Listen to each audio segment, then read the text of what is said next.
Vision board ಹೇಗೆ ಮಾಡೋದು? ನಿಜವಾಗ್ಲೂ ವರ್ಕ್ ಮಾಡುತ್ತಾ?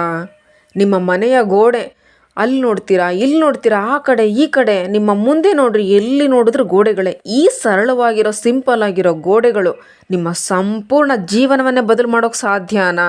ನೀವೇನಾದರೂ ಫೋಟೋಗಳನ್ನು ಅಂಟಿಸೋದ್ರಿಂದ ಮ್ಯಾನಿಫೆಸ್ಟೇಷನ್ ಆಗೋದಿಲ್ಲ. ಬದಲಿಗೆ ಇದು ಒಂದು ಕಾಸ್ಮಿಕ್ ಹ್ಯಾಂಡ್ಶೇಕ್ ಆಗಿರುತ್ತೆ, ವಿಶ್ವದ ಹಸ್ತಲಾಘವಾಗಿರುತ್ತೆ. ವಿಷನ್ ಬೋರ್ಡ್ ಒಂದು ಕೊಲ್ಯಾಜ್ ಆಗಿರಲ್ಲ, ಇದು ನಿಮ್ಮ ಸೋಲ್ ಮತ್ತು ಯೂನಿವರ್ಸ್ನ ಮಧ್ಯೆ ಒಂದು ಸೈಲೆಂಟ್ ಕಾಂಟ್ರಾಕ್ಟ್ ಆಗಿರುತ್ತೆ.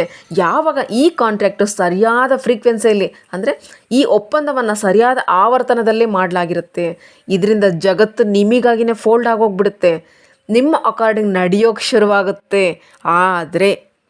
ಆದರೆ ಇದು ಎಂತಹ ಜನಗಳ ಕೆಲಸ ಮಾಡುತ್ತೆ ಅಂದರೆ, ಇದು ಕೇವಲ ನೋಡ್ತಾರಲ್ಲ ಅವರನ್ನು ಬಿಟ್ಟು ಅದನ್ನು ಆ ಫೋಟೋವನ್ನು ನೋಡಿ ಫೀಲ್ ಮಾಡ್ಕೊಳ್ತಾರಲ್ಲ ಅವರಿಗೆ ಸೂಪರಾಗಿ ಕೆಲಸ ಮಾಡುತ್ತೆ.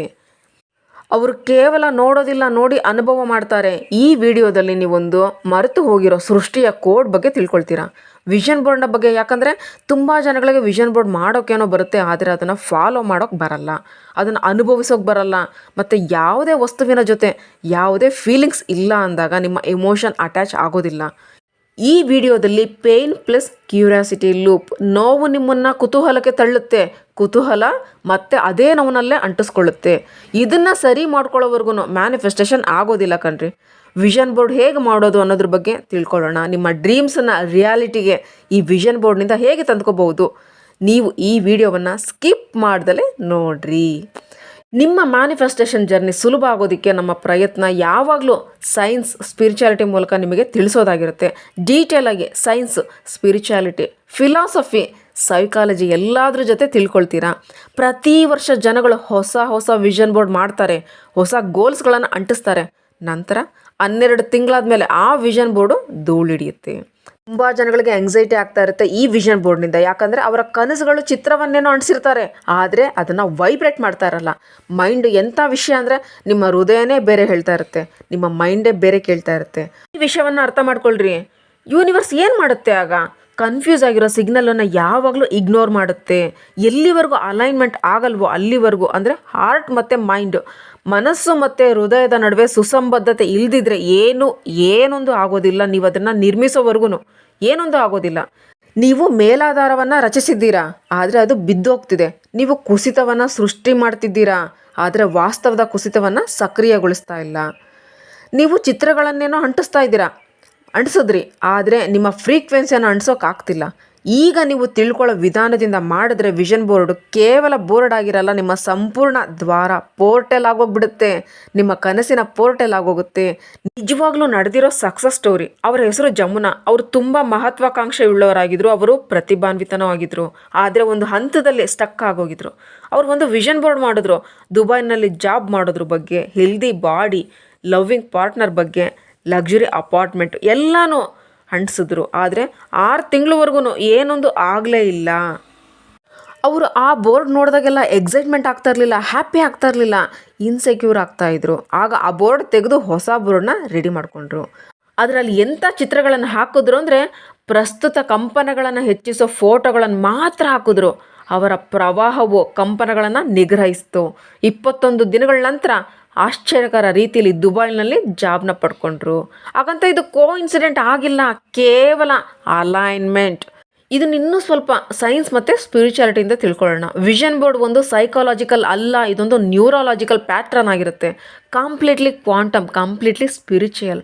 ನರವಿಜ್ಞಾನದ ಪ್ರಕಾರ ಈ ಫೋಟೋಸ್ಗಳನ್ನು ಪದೇ ನೋಡಿದಾಗ ನಿಮ್ಮ RAS, ರೆಟಿಕ್ಯುಲರ್ ಆಕ್ಟಿವೇಟಿಂಗ್ ಸಿಸ್ಟಮ್, ಅಂದರೆ ನೀವು ಯಾವ ವಿಷಯದ ಮೇಲೆ ಫೋಕಸ್ಡ್ ಆಗಿರ್ತೀರೋ ಆ ರಿಯಾಲಿಟಿಯ ಒಳಗೆ ಫಿಲ್ಟರ್ ಮಾಡೋದಾಗಿರುತ್ತೆ.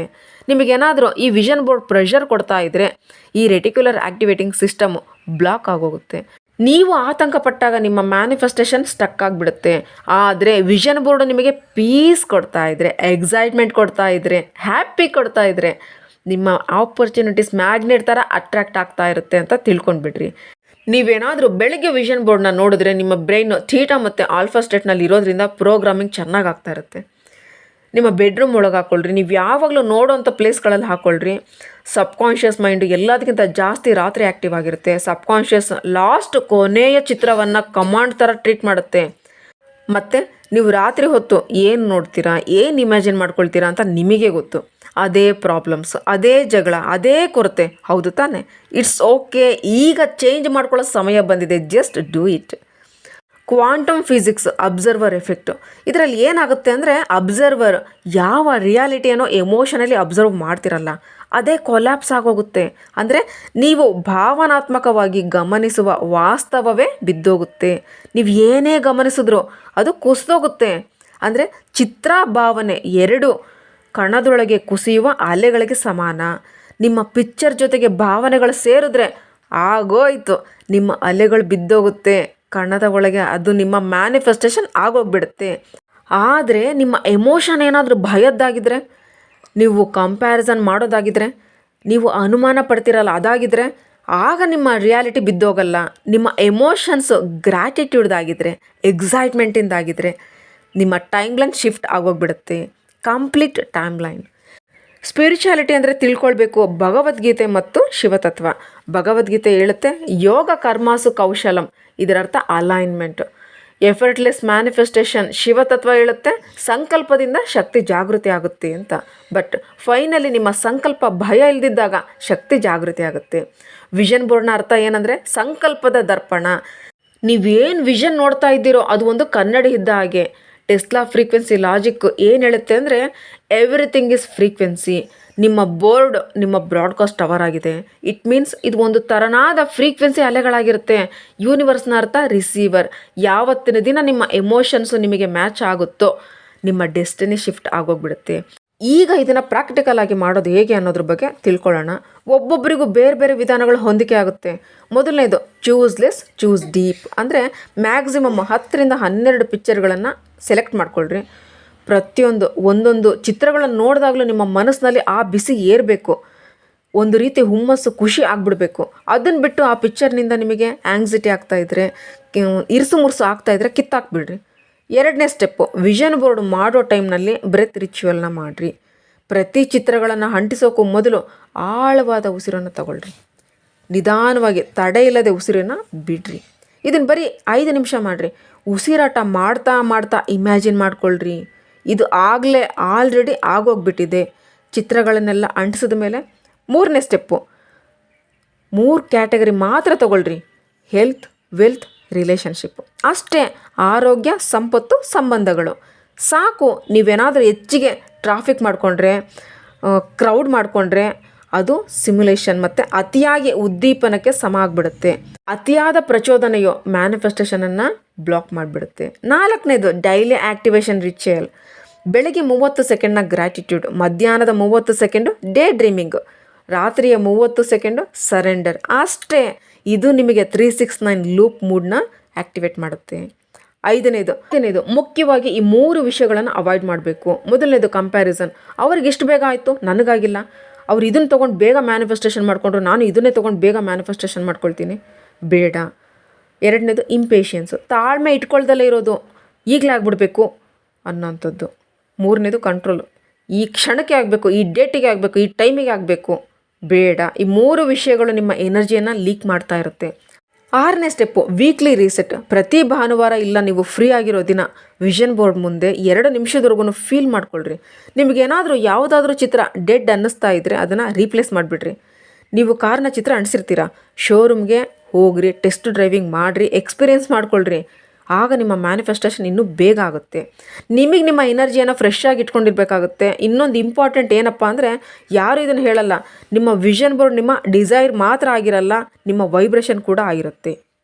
ನೀವೇನಾದರೂ ಬೋರ್ಡ್ನ ನೋಡಿ ಎಕ್ಸೈಟ್ ಆಗ್ತಾ ಇದ್ದೀರಾ, ಹ್ಯಾಪಿ ಆಗ್ತಾ ಇದ್ದೀರಾ ಅಂತಂದರೆ ಅಟ್ರ್ಯಾಕ್ಟ್ ಮಾಡ್ಕೊಳ್ತಾ ಇದ್ದೀರಾ ಅಂತ ಅರ್ಥ. ಆದರೆ ಬೋರ್ಡನ್ನು ನೋಡಿ ನೀವು ಆ್ಯಂಗ್ಸೈಟಿ ಆಗ್ತಾ ಇದ್ದೀರಾ, ಪಿರಿಪಿರಿ ಆಗ್ತಾ ಇದ್ದೀರಾ ಅಂತಂದರೆ ಅದನ್ನು ದೂರ ಹಾಕ್ಬಿಡ್ರಿ.